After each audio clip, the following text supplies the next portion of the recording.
Pemirsa, Anda masih bersama kami dalam Metro Siang. Kali ini bersama saya Valencia Melvinsi. Pemirsa, Mahkamah Konstitusi menolak uji materi Undang-Undang Pernikahan terkait nikah beda agama di Indonesia. Namun, faktanya masih ada pasangan yang memutuskan untuk tetap menikah beda agama di Indonesia. Kita akan ulas dalam fact check hari ini. Nah, pemirsa, ini adalah pro kontra pernikahan beda agama di Indonesia. Yang pertama, ini mulai dibahas lagi oleh masyarakat setelah Mahkamah Konstitusi menolak uji materi atau judicial review terkait dengan undang-undang pernikahan ataupun undang-undang perkawinan yang sebelumnya ramai karena ini diajukan oleh Ramos PTG. Ramos PTG ini adalah orang yang mengajukan uji materi untuk pernikahan beda agama yang uji materinya adalah ini terkait pasal 2 ayat 1 Undang-Undang nomor 1 tahun 1974 tentang pernikahan beda agama. Nah, dengan latar belakang Ramos merupakan warga Mapia Tengah dari Papua, ia beragama Katolik, sedangkan perempuan yang ingin dinikahinya ini beragama Islam. Kemudian akhirnya gagallah menikahi perempuan tersebut dan berujung pada Ramos mengajukan judicial review. Pada akhirnya uji materi ini ditolak oleh Mahkamah Konstitusi dengan alasan Mahkamah Konstitusi menilai bahwa persoalan agama ini adalah masuk ke dalam ranah personal atau masing-masing, sedangkan negara hanya mengatur terkait dengan administrasi pernikahan saja. Kita lihat bagaimana undang-undangnya kembali lagi berlaku seperti undang-undang sebelumnya, undang-undang tentang perkawinan yang berlaku di Indonesia. Pemirsa, ada pasal 2. Di pasal 2 yang dibahas adalah perkawinan adalah sah apabila dilakukan menurut hukum masing-masing agama dan kepercayaannya. Kemudian di pasal 2 juga dijelaskan, setiap perkawinan dicatat menurut peraturan perundang-undangan yang berlaku. Ini baru perkawinan yang sah dan diakui di negara ini. Kemudian di pasal 8, perkawinan dilarang antara dua orang mempunyai hubungan yang oleh agamanya atau peraturan lain yang berlaku dilarang untuk kawin. Nah, inilah mengapa di Indonesia sebenarnya perkawinan beda agama ini tidak diakui oleh negara. Ini jika kita lihat berdasarkan undang-undang perkawinan yang berlaku di Indonesia. Selanjutnya, kenyataannya bagaimana?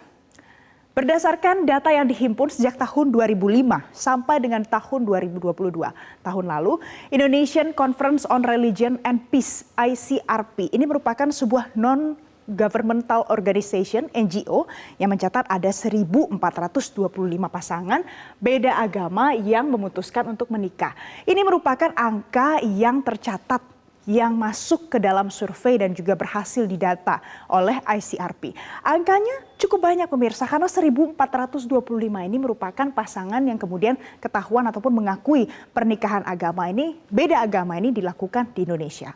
Ini merupakan fakta yang ada walaupun di Indonesia sebenarnya ini tidak diakui dari sudut pandang konstitusi. Bagaimana yang berhasil melegalkan pernikahan beda agama?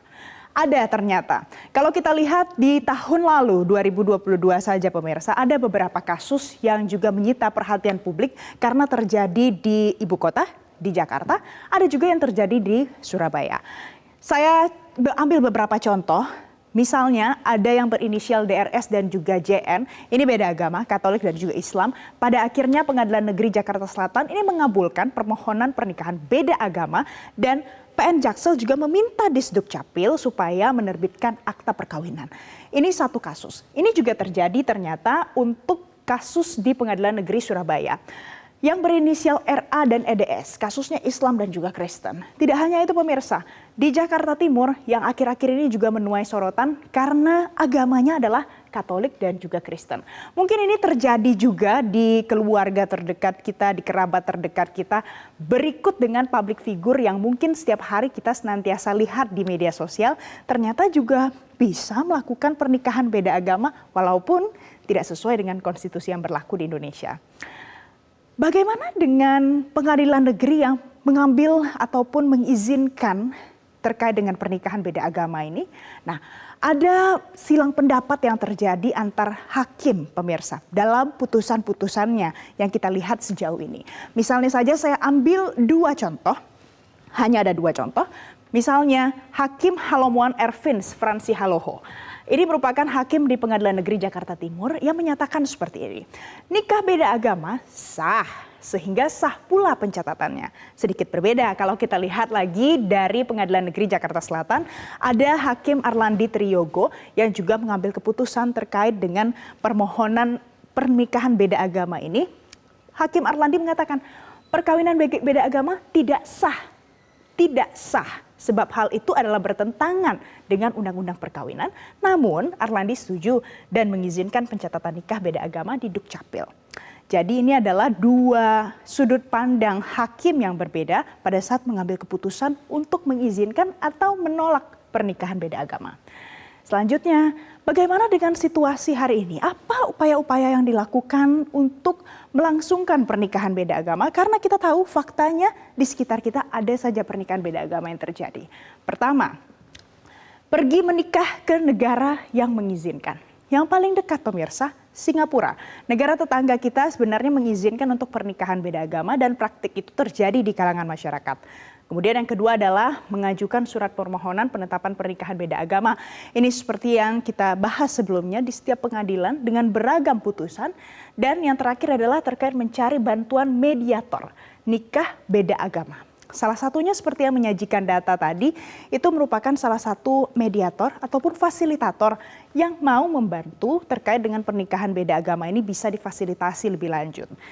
Jadi walaupun sesuai dengan konstitusi sebenarnya tidak sah dan juga tidak difasilitasi bagi masyarakat, tapi ternyata pemirsa di Indonesia ada saja dan juga banyak yang kalau kita lihat melakukan pernikahan beda agama. Kita akan nantikan lagi bagaimana perjalanan panjang dari nikah beda agama ini yang senantiasa diperdebatkan bahkan sampai masuk ke Mahkamah Konstitusi.